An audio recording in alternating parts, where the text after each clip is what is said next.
Boss fired me at 6 p.m. on my last day before retirement, so I took my explosives license and watched his $32 million dam project collapse. The sound of a 40-ton excavator sinking into what should have been solid bedrock is something you never forget. It's a deep, grinding groan followed by the unmistakable crack of metal under stress. I was sitting in my pickup truck, watching through binoculars from a ridge 500 yards away, when Morrison Construction's biggest machine disappeared up to its cab in what was supposed to be the foundation of Rocky Mountain Dam. My name is Bobby Tank Rodriguez. I'm 47 years old, and that was the most expensive sound I've ever heard. It was also the sweetest. Tell me, where are you watching from today? I'm betting it's somewhere safer than the bottom of a dam that was built with the wrong concrete.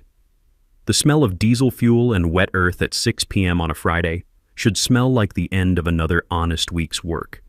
To me, it smelled like 22 years of building America's infrastructure about to be flushed down the drain by a spoiled kid who thought engineering was just expensive suggestions. Let me back up to Wednesday, 3 days before that beautiful sound of justice. I was running the final phase of the biggest project of my career. Rocky Mountain Dam wasn't just any dam. It was a $32 million flood control structure that would protect 3 small towns, about 25,000 people total, from the seasonal floods that had been getting worse every year. Climate change, they called it. I just called it water trying to kill people if we didn't do our job right.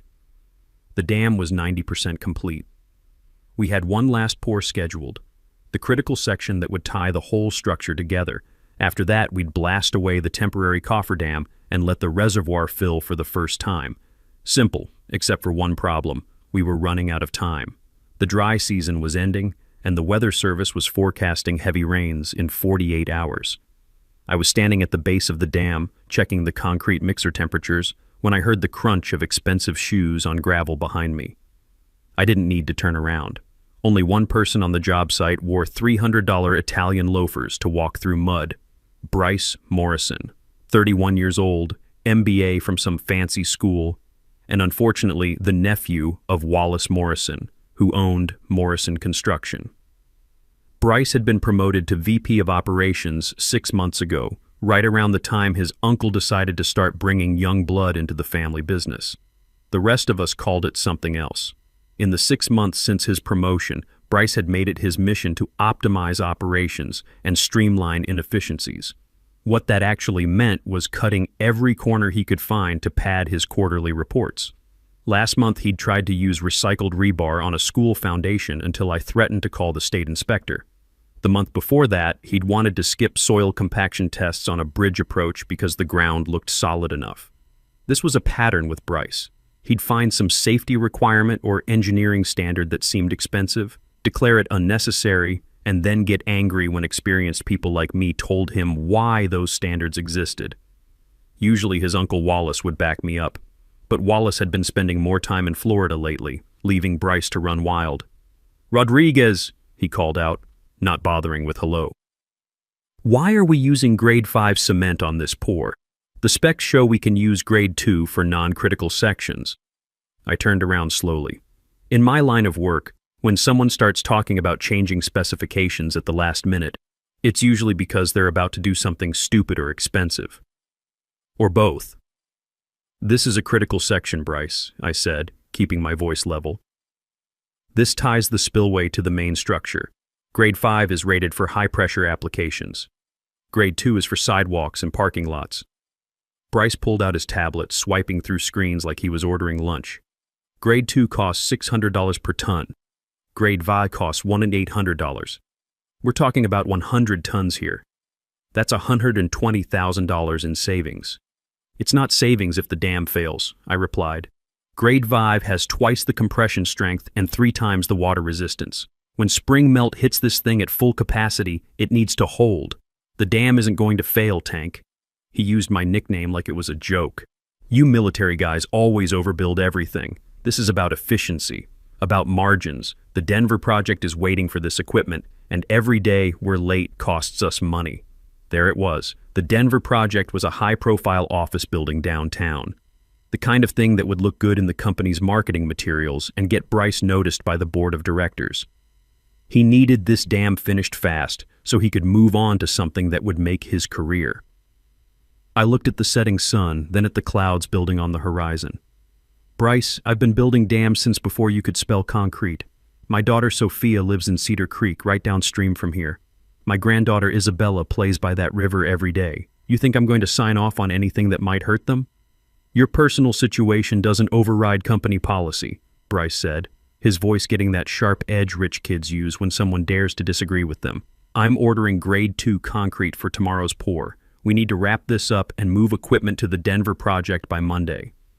That's when I knew this wasn't just about saving money. Bryce was under pressure to deliver the Denver contract on schedule, probably had promised his uncle he could handle both projects simultaneously. Now, he was willing to compromise the safety of 25,000 people to avoid admitting he'd overcommitted himself. I can't do that, I said. Bryce stepped closer, and I could smell his expensive cologne mixed with the arrogance that comes from never being punched in the mouth. Excuse me? I said, I can't do that. I'm the licensed supervisor on this project. My signature goes on the completion certificate. I won't sign off on substandard materials. Then maybe we need a new supervisor. Bryce pulled out his phone. Someone who understands the business side of construction. I looked at the concrete forms, perfectly aligned and ready for tomorrow's pour. 22 years of building critical infrastructure, and this kid wanted me to compromise everything for a line item on a budget report. You want to fire me? I asked. Go ahead, but you're not getting my explosives certification. That stopped him cold. See, there's one thing Bryce hadn't figured out in his rush to save money. The final step of the project required blasting away the temporary rock cofferdam that was holding back the river. And in the state of Colorado, only someone with a Class A explosives license can handle that much dynamite. I was the only person on the crew with that certification. What are you talking about? Bryce demanded. The cofferdam, I said slowly, like I was explaining to a child. 15,000 pounds of granite and limestone blocking the river. We need to blast it out in a controlled demolition. Without that blast, water can't flow into the reservoir. Without the reservoir, you don't have a dam. You have a very expensive wall. I watched the wheels turning in his head. He was probably calculating how much it would cost to bring in another explosives expert from Denver or Salt Lake City. How long that would delay the project. What his Uncle Wallace would say if the Denver contract got pushed back because Bryce couldn't handle a simple dam completion. Fine, he said finally. Use the grade 5 cement. But this is your last project with Morrison Construction. After we blast that cofferdam, you're done. That's when I made the decision that would change everything. See, I'd been planning to retire after this project anyway. At 47, with 22 years of hard construction work behind me and a decent pension waiting, I was ready to spend more time with Sophia and Isabella. But Bryce had just given me something more valuable than a retirement party. He'd given me leverage. Actually, I said, pulling my hard hat off and tucking it under my arm, I'm done now.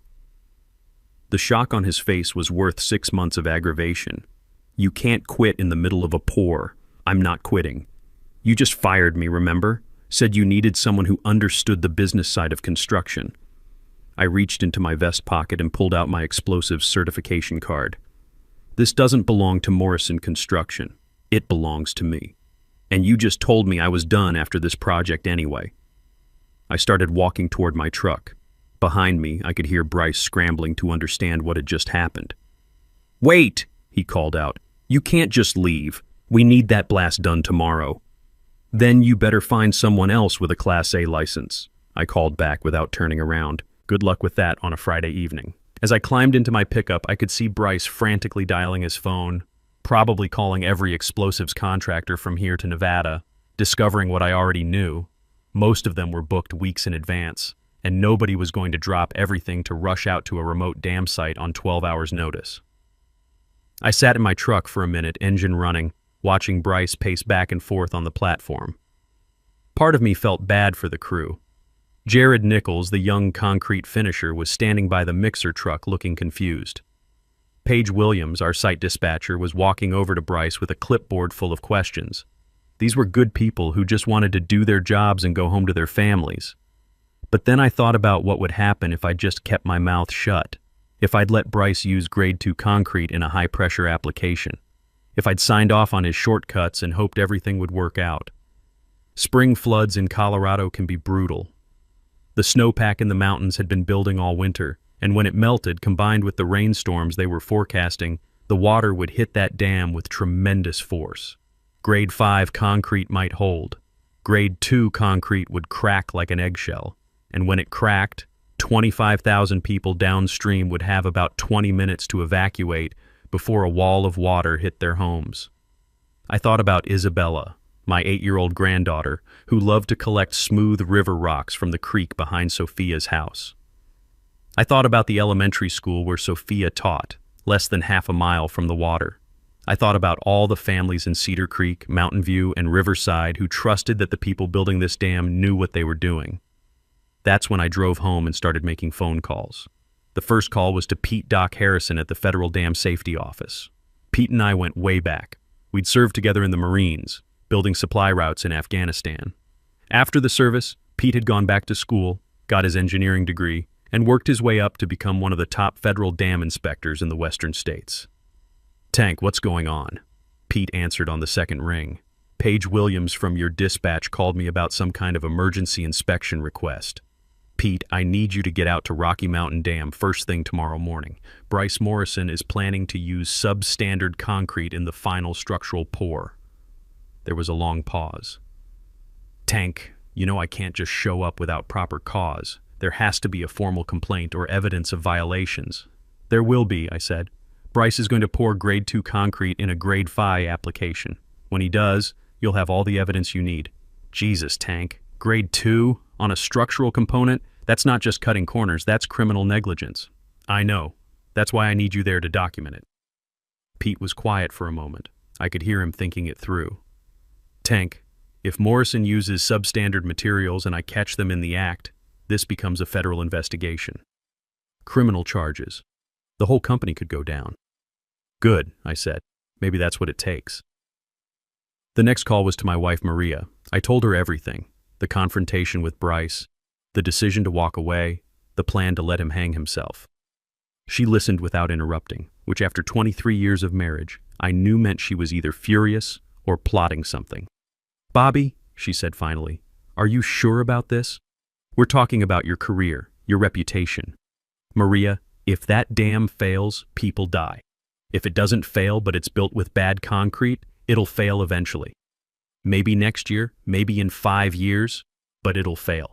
And I'll be the guy who signed off on it. What about Sophia and Isabella? They're exactly why I'm doing this." Saturday morning came with dark clouds building over the mountains and the smell of rain in the air. I was drinking coffee on my back deck, watching the weather roll in, when my phone started ringing. First call was from Jared Nichols, the young crew member. "Tank, Bryce is going crazy," Jared whispered. "He's been on the phone since 5 a.m. trying to find someone with an explosives license. Nobody can get here until Tuesday at the earliest. He's talking about postponing the pour until after the rain." "Smart move," I said. "That's what I would do." But then he got a call from his uncle. I couldn't hear everything, but I heard Bryce shouting about the Denver contract and some kind of deadline. Now he's saying we're pouring today no matter what. That got my attention. If Bryce was under pressure from Wallace about the Denver project, he might do something even stupider than I'd anticipated. The next call was from Paige Williams at dispatch. "Tank, I think Bryce has lost his mind. He just ordered the grade 2 concrete for this morning. I tried to tell him we need your signature on the material substitution form, but he said he'd handle it himself. Did you call Pete Harrison like I asked?" "Yeah, but he can't get there until after lunch. Some emergency at another site." "Tank, what if Bryce actually pours this stuff? Then we'll have all the evidence we need," I said. But as I hung up the phone, I realized I hadn't thought this through completely. I'd assumed Bryce would wait for an explosives contractor, which would give Pete time to arrive and stop the pour. If Bryce was desperate enough to pour substandard concrete without proper authorization, he might create a situation that was even more dangerous than I'd planned. By 10 a.m. I was parked on the ridge overlooking the dam site, watching through binoculars. The concrete trucks were lined up like a parade, gray mixer drums slowly rotating. Bryce was standing on the pour platform wearing a hard hat that looked like it had never seen actual work, pointing and yelling at the crew. I could see Jared by the first truck looking miserable. The other crew members were standing around like they were attending a funeral. These guys knew concrete. They could probably smell that this pour was wrong from 50 yards away. At 10:15 a.m., Bryce waved his arms and the first truck backed up to the forms. I watched him signal the driver to start pouring. Gray concrete flowed like thick soup into the wooden forms, filling the space where grade 5 should have been placed. Even from my position on the ridge, I could see something was wrong with the mix. It was too wet, flowing too fast. Grade 2 concrete has different properties than grade 5. It's designed for low-stress applications, so it's mixed to be more workable. But workability in a sidewalk becomes instability in a dam. I keyed my radio. I'd kept one from the job site. "Jared, this is Tank. You there?" "Tank!" Jared's voice crackled back, relief obvious even through the static. "Man, this is all wrong. This concrete is like soup. It's not going to cure properly. Get away from the pour, Jared. Document everything you can, but stay clear. When this goes bad, I don't want you caught in the middle."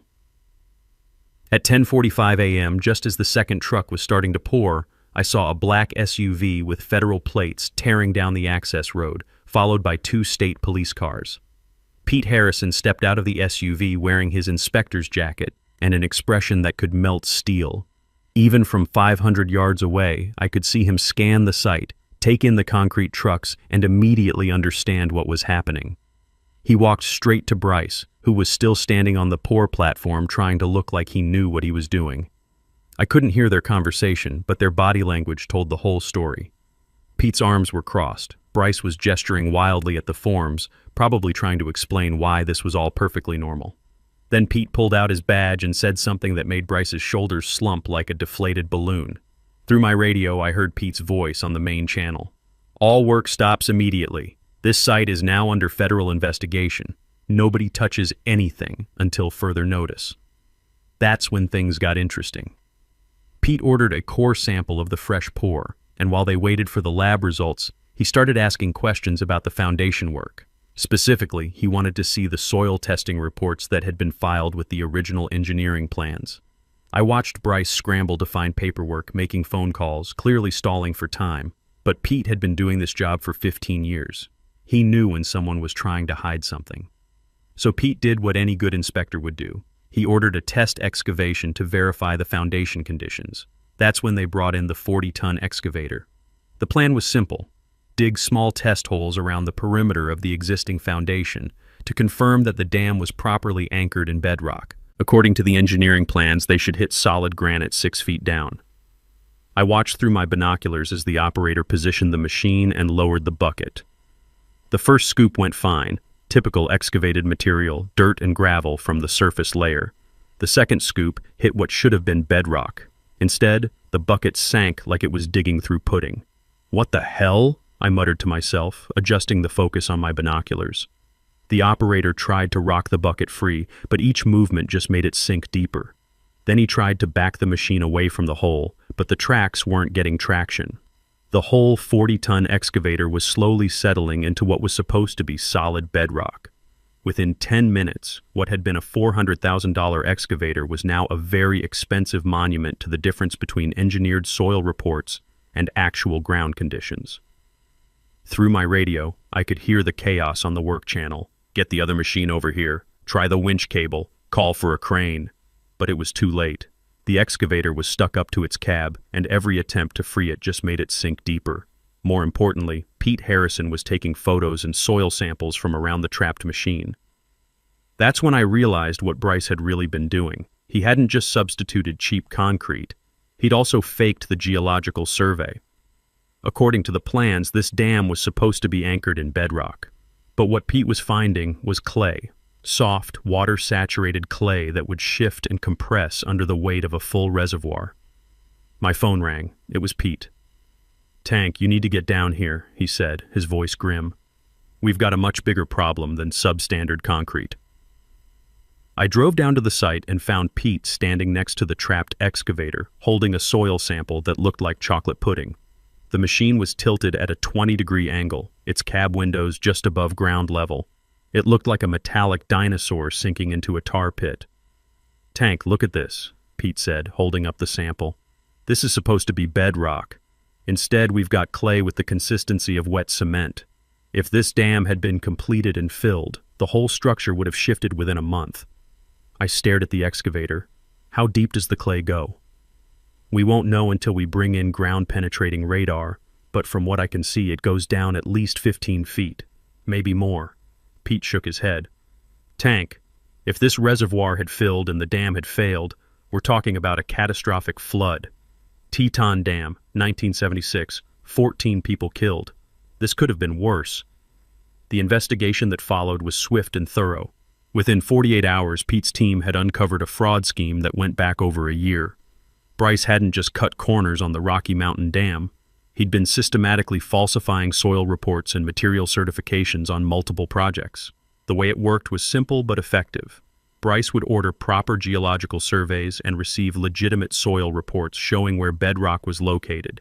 Then he'd create fake reports claiming bedrock was closer to the surface, reducing the foundation work required.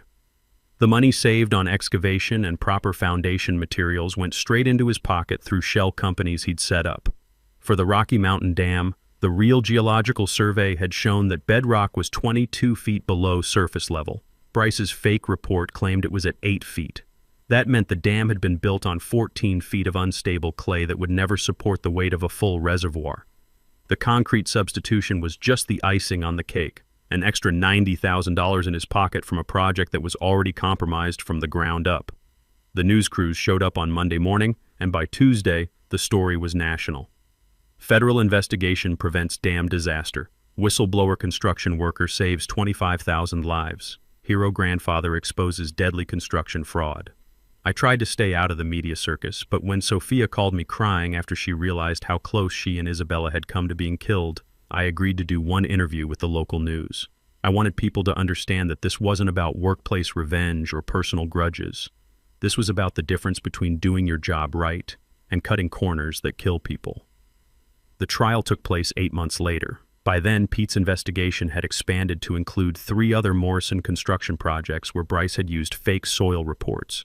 A school in Denver had been built on inadequate foundations. A hospital in Boulder had substandard fire suppression systems. An office building in Colorado Springs had electrical work that didn't meet code. I testified on the second day of the trial. The prosecutor walked me through the timeline. The confrontation with Bryce, his demand to use grade 2 concrete, the decision to withdraw my explosives license, and the discovery of the foundation fraud. Mr. Rodriguez, the prosecutor asked, when you decided to leave the site that Friday evening, did you know that your actions would lead to the discovery of this fraud scheme? No, I said, looking directly at the jury. I knew Bryce was cutting corners on the concrete. I didn't know about the foundation problems until the excavator sank. But I knew that if I signed off on substandard materials and people got hurt, I'd never forgive myself. Bryce's defense attorney tried to paint me as a disgruntled employee who had sabotaged the project out of spite. But when Pete took the stand and explained exactly what would have happened if the dam had been completed as planned, the jury understood the real stakes. The combination of unstable foundation, substandard concrete, and high water pressure would have created a disaster waiting to happen, Pete testified. The first major storm surge could have caused a catastrophic failure. We're talking about a 30-foot wall of water hitting 3 towns with virtually no warning. The guilty verdict came back on all counts: fraud, reckless endangerment, criminal negligence, and conspiracy. The judge sentenced Bryce to 12 years in federal prison with no possibility of parole for the first 8 years. Morrison Construction paid $7 million in fines and restitution to affected communities. Wallace Morrison, Bryce's uncle, personally apologized to every family in the 3 towns that would have been affected. He also made an announcement that surprised everyone. He was selling Morrison Construction to a larger firm and using the proceeds to establish a foundation for construction safety education. My nephew betrayed everything this company stood for, Wallace said at a press conference. I should have been watching more closely. I should have listened when experienced people like Bobby Rodriguez raised concerns. I failed in my responsibility as an owner and as an uncle. The dam project was restarted 6 months later with proper geological surveys and materials. Morrison Construction's buyer hired me back as senior supervisor at twice my previous salary. When the dam was finally completed, the right way, the governor of Colorado came to the dedication ceremony. They named it Rodriguez Dam. Standing there with Maria, Sophia, and Isabella, watching clean water flow safely into the reservoir for the first time, I thought about the path that had brought us to this moment. Sometimes doing the right thing means being willing to walk away from everything you've built. Sometimes it means being the guy who says no when everyone else is looking for shortcuts. And sometimes, if you're very lucky, it means watching your granddaughter play safely by a river that will never flood her home because you refuse to let someone build a disaster and call it progress. 2 years later, I am still working, training the next generation of construction supervisors. I tell them the same thing Pete taught me in the Marines, and 22 years of building infrastructure taught me. Your signature on a project means you're willing to bet lives on your work. Make sure it's work you can be proud of. That excavator is still there, by the way. They decided it was too expensive to dig out, so they built it into the foundation as a reminder. There's a plaque next to it that reads, "In memory of corners cut and lives saved." Every time I drive past it, I remember the sound of 40 tons of steel sinking into lies, and I smile. Because when you build something that's meant to protect people, you don't just build with concrete and steel. You build with honor and the knowledge that every shortcut you don't take might be the difference between someone's child coming home safe or not coming home at all. And that's a sound worth making. The sound of doing right when doing wrong would be easier, because at the end of the day, the only signature that really matters is the one you leave on your family's future.